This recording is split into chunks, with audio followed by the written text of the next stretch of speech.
हमने क्या देखा कि भगवत गीता हमें कर्म के बारे में क्या क्या बताती है। पहले तो भगवत गीता हमारे जो कलुषित कर्म हैं उनको शुद्ध कैसे किया जाए हमें ये समझाती है, ठीक है। दूसरा, हम कर्म किए बिना रह ही नहीं सकते, हमें ये बताती है। जैसे हम कई बार ये सिद्धांत प्रस्तुत करते हैं ना कई लोग कि भाई अपना कर्म करो, फल की इच्छा मत करो, और कर्म अच्छे करो उसके बाद सब ठीक है। तो ऐसा नहीं होता। कर्म का सिद्धांत बहुत ही ज़्यादा बारीक है। गांधारी ने कृष्ण से पूछा कि मैं अपने पिछले 99 बर्थ देख सकती हूँ, लेकिन मुझे नहीं याद है कि मैंने कोई ऐसा कर्म किया हो कि मेरे 100 के 100 पुत्र मारे गए, एक भी नहीं बचा। तब भगवान ने कहा कि तुम 99 देख पा रही हो, मैं उसके पहले का देख पा रहा हूँ। तो उसमें भगवान ने कहा कि आप लोगों से ऐसा पाप हुआ था, कुछ किसी जीव के बच्चे मारे थे गांधारी और धृतराष्ट्र के हाथ से। तो वो उसके वजह से वो जीव ने उनको बद्दुआ दी कि तुम्हारे भी जो 100 पुत्र होंगे ना वो मारे जाएंगे। तो गांधारी ने कहा फिर मुझे 100 जन्म तक क्यों इंतज़ार कराया। तो भगवान ने कहा कि एक अच्छा जन्म जब तुम्हारा बीतता है ना तब तुम्हारे अंदर ये सौभाग्य आता है कि एक पुत्र जन्म ले सके। तो तुम्हें 100 जन्म तक पुण्य कर्मों को संचित करना था, उसके बाद जाके तुम्हारा ऐसा कर्म होगा कि तुम्हें 100 पुत्र होंगे। तो कर्म का सिद्धांत बहुत ज़्यादा बारीक है, बहुत ज़्यादा। तो भगवत गीता हमें बताती है कि हम कर्म के बिना नहीं रह सकते।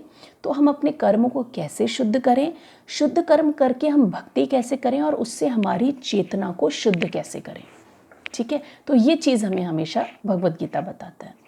अब हम देखेंगे कि ये जो शुद्ध चेतना से हमारे जो भक्तिमय कर्म है, तो उसके लिए हमारे पास नॉलेज हम किससे लें, क्या स्रोत होना चाहिए हमारे पास इस नॉलेज का, है ना। तो वो ये है कि 3 तरह के प्रमाण होते हैं हमें ज्ञान हासिल करने के। एक प्रत्यक्ष प्रमाण, एक अनुमान प्रमाण और तीसरा है शब्द प्रमाण। तो इसमें से पहले जो 2 है ना, प्रत्यक्ष और अनुमान प्रमाण, ये दोनों ही जो प्रमाण हैं वे पूर्ण नहीं होते, कंप्लीट नहीं होते, है ना। इनमें हमेशा त्रुटि रहती है। तो वो कैसे रहती है?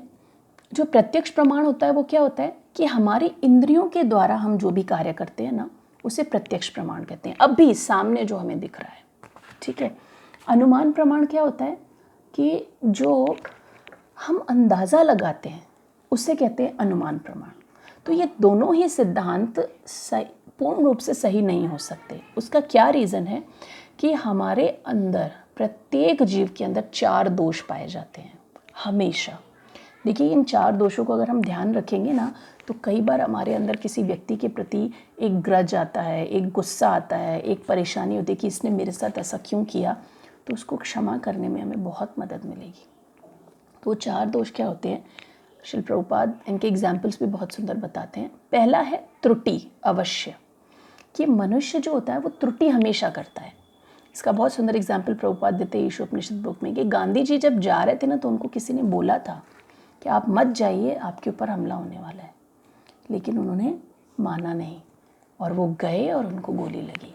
तो ये होता है त्रुटि करना। और ये तो इतना सिंपल चीज़ है जिसका हमें दिन भर में 2-3 बार तो रियलाइजेशन होता ही होगा, अरे मैंने गलती कर दी, मैंने ये काम क्यों किया, हमने गलती कर दी, मुझे उस टाइम समझ में नहीं आ रहा था क्या। तो ये हमारी नियमितता है, हम त्रुटि करेंगे ही करेंगे, ठीक है। तो जो व्यक्ति त्रुटि करेगा उससे ज्ञानपूर्ण कैसे आ सकता है?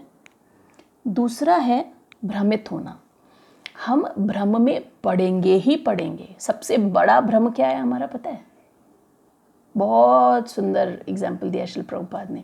सबसे बड़ा भ्रम है कि मैं ये शरीर हूँ, आत्मा नहीं हूँ। दिन भर में कितनी बार हम भूल जाते हैं कि मैं ये, भ्रमित हो जाते हैं कि मैं ये शरीर हूँ, मैं आत्मा नहीं हूँ। एक्चुअली स्थिति क्या है कि मैं आत्मा हूँ, शरीर नहीं हूँ, लेकिन हमेशा पूरी तरह से भ्रमित हो जाते हैं और उसको उल्टा ले लेते हैं, क्या कि मैं शरीर हूँ, आत्मा नहीं हूँ। इसीलिए तो हम सारे कार्य शरीर के लिए ही करते हैं। आत्मा के लिए हमारे जीवन में हमें अगर कोई कह देना 3 घंटे निकाल दो तो हमें अरे 16 माला का जप करेंगे, आरती भी करेंगे और भागवतम भगवद गीता का अध्ययन भी करेंगे, एकदम डिस्टर्ब हो जाते हैं। इसका मतलब हम भ्रमित है ना। क्यों? क्योंकि जब ये शरीर हमारा है ही नहीं, हम शरीर ही नहीं हैं तो फिर हमें एक्चुअली पूरा टाइम तो आत्मा के लिए देना चाहिए ना। हम उल्टा ही कर रहे हैं क्योंकि हम भ्रमित हो गए हैं। तीसरा है धोखा देने की प्रवृत्ति। ये तो बहुत साधारण है। हम किसी बिजनेस में देखें, हम किसी दोस्ती में देखें, हम किसी रिश्ते में देखें, हमारे सब के अंदर ये प्रवृत्ति है कि हम धोखा अवश्य देते हैं, धोखा देने की प्रवृत्ति। और चौथा है अपूर्ण इंद्रियां, इनकम्प्लीट सेंसेस। हमारी इंद्रियां अपूर्ण कैसे हैं? सिंपल एग्जाम्पल है इसका, हमारी आँख है, वो एक निश्चित दूरी तक ही देख सकती है। अगर मैं किताब को इतना पास ले लूँ ना तो मैं नहीं पढ़ सकती, और ज़रूरत से ज़्यादा दूर ले लूँ तो मैं नहीं पढ़ सकती। ध्वनि कोई सुननी है तो उसके लिए भी मुझे एक प्रॉपर फ्रीक्वेंसी चाहिए। अगर वो ज़्यादा या कम है तो मैं नहीं सुन सकती हूँ ध्वनि को। तो हमारी इंद्रियां भी अपूर्ण हैं। अब हमारी इंद्रियां अपूर्ण हैं, हमारे में अंदर धोखा देने की प्रवृत्ति है, हम गलती हमेशा करेंगे और हम भ्रमित भी होंगे, तो किसी मनुष्य से आया हुआ ज्ञान वो पूर्ण हो ही कैसे सकता है? इसमें हम देखेंगे अनुमान, प्रत्यक्ष प्रमाण का उदाहरण है। कई साइंटिस्ट हम देखे होंगे, कई मेडिसिन बनाते हैं, लेकिन बाद में क्या होता है, वो मेडिसिन के साइड इफ़ेक्ट्स होने लगते हैं। तो हमको समझ में आता है कि भाई यार ये तो गलती हो गई। क्यों? क्योंकि वो इनकम्प्लीट नॉलेज है, हमको सही तरह से आया ही नहीं। दूसरा अनुमान प्रमाण क्या है? अनुमान लगाना। इसमें हमारे डार्विन साइंटिस्ट का बहुत अच्छा उदाहरण है कि डार्विन कहते थे हमारे पूर्वज बंदर थे। कैसे? कि बंदर चलते चलते थक गया, वो उसने हाथ ऊपर कर लिए, पैरों पे चढ़ने लगा और सीधे उसकी कमर सीधी हो गई और वो चलने लगा, और फिर उसके बाद उससे मनुष्य बनने लग गए। पर ऐसा नहीं है। रामायण के टाइम पे भी बंदर और भगवान दोनों अलग अलग ही थे। डार्विन का तो कहीं कोई अस्तित्व ही नहीं था। 84 लाख योनियों में मनुष्य का भी अस्तित्व है और बंदर का भी अस्तित्व है। ऐसा नहीं कि एक योनि से दूसरी योनि परिवर्तित हो गई। सब ये सिद्धांत अनुमान है, और ऐसा होता भी है। कितने साइंटिस्ट अपने अनुमान से कई थ्योरीज देते हैं, उसके बाद दूसरे साइंटिस्ट आते हैं, उसको गलत प्रूफ करते हैं, दूसरी थ्योरी देते हैं, फिर और आते हैं, उनको गलत प्रूफ करते हैं, तीसरी थ्योरी देते हैं। तो सबसे सही प्रमाण क्या है जिसको हम समझेंगे? तो वो है शब्द प्रमाण, यानी श्रुति, सुनना। शास्त्रों से आए हुए जो शब्द हैं ना, वो हैं जो प्रॉपर सही ज्ञान देते हैं हमको। इसमें उदाहरण तो बहुत है, लेकिन मैं सिर्फ 2 एग्जाम्पल्स दूंगी कि अपवाद के रूप में हम इसे कैसे समझ सकते हैं। जैसे गाय का गोबर है, एक्चुअली वो मल है। देखा जाए तो वो शुद्ध कैसे हो सकता है ना? मल तो किसी कंडीशन में शुद्ध नहीं होता, लेकिन हर पूजा, हर शुचि के लिए, हर तरह से हम गाय के गोबर का इस्तेमाल करते हैं। शास्त्र बताते हैं कि वो परम शुद्ध है, क्योंकि गाय सतोगुणी है, तो उसके द्वार से निकलने वाली प्रत्येक चीज़, उसका पूर्ण शरीर और हर एक वस्तु सतोगुणी है और शुद्ध है। तो वो कैसे हुआ? तो गाय का जो गोबर है वो अब साइंटिस्ट लोगों ने भी प्रूव कर दिया है कि उसमें कई कीटाणुनाशक यानी बैक्टीरिया को किल करने वाले तत्व पाए जाते हैं। शास्त्र कब से कह रहा है? साइंटिस्ट ने ये देखा कि ये लोग गोबर को हाथ क्यों लगाते हैं, यूज़ क्यों करते हैं, तब उन्होंने डायग्नोस किया, तो उनको समझ में आया। इसी तरह जो शंख है ना, वो एक हड्डी है, स्नेल उसके अंदर रहता है। हड्डी को हम यूज़ नहीं करते भगवान के मंदिर में कभी भी, अशुद्ध और अस्पर्शीय वस्तु है, लेकिन शंख को हम कितना अच्छे से यूज़ करते हैं ना भगवान के शंखनाद के लिए। तो उससे क्या प्रूव? जो शंख से निकलने वाला वाइब्रेशन होता है ना, वो बहुत ज़्यादा पॉजिटिविटी देता है और बहुत ज़्यादा वातावरण को शुद्ध करता है। तो ये शास्त्र के 2 प्रमाण हो गए। ऐसे बहुत सारे हैं जो हम आगे आगे धीरे धीरे पढ़ेंगे। तो ये जो शब्द प्रमाण है ना, वो किसी सिंपल शब्द से नहीं लेना है, हमको गुरु परंपरा से आए हुए प्रमाण को लेना है। जैसे भगवद गीता की भी कई सारी टीकाएं हैं। मैं ऐसा नहीं है कि श्रील प्रभुपाद की टीका की प्रधानता को सिर्फ बताना चाह रही हूँ, मैं एक डिस्क्रिमिनेशन दे रही हूँ कि एक हमको विवेक होना चाहिए समझने का कि क्या सही है क्या गलत है। तो उसमें हमें देखना चाहिए कि कौन सा शास्त्र हम ले रहे हैं वो सही है कि नहीं है, और फिर अगर वो सही है, वो प्रामाणिक है, तो उस शास्त्र को हम फॉलो कर सकते हैं ब्लाइंडली, उसमें कोई प्रॉब्लम नहीं है। ठीक है, तो ये हमारा आज का सत्र ही फिनिश होता है।